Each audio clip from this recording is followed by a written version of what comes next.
मध्य प्रदेश की राजनीति में सवाल यही है कि कांग्रेस एक तरफ बिना सीएम चेहरे के चुनाव लड़ेगी, लेकिन हर किसी को पता है कि कमलनाथ के नाम पर ही मोहर लगेगी अंतिम समय में।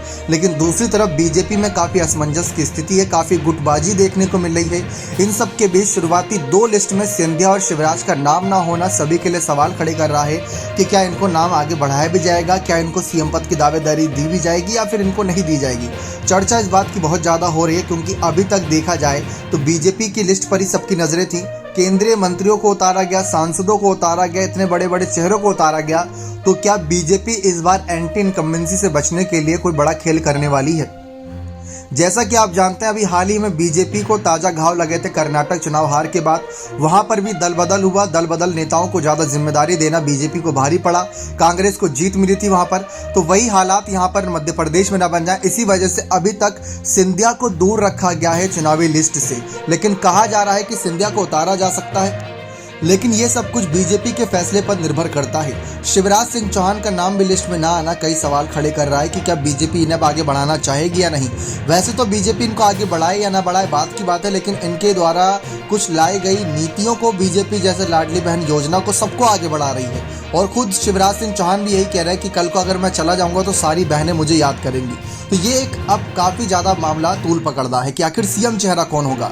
सिंधिया की ही बात कर ले तो सिंधिया को लेकर चर्चा बहुत ज़्यादा है, लेकिन शुरुआती 2 लिस्ट में उनका नाम ना सामने आना, ऊपर से अभी लोकसभा चुनाव भी नज़दीक है और वो केंद्रीय मंत्री पद पर हैं, तो ऐसे में उनको आगे करना सवाल बहुत बड़ा है। और अगर उनको उतारा तो गुटबाजी ज़्यादा बढ़ जाएगी जब सीएम चेहरे का चुनाव का वक्त होगा।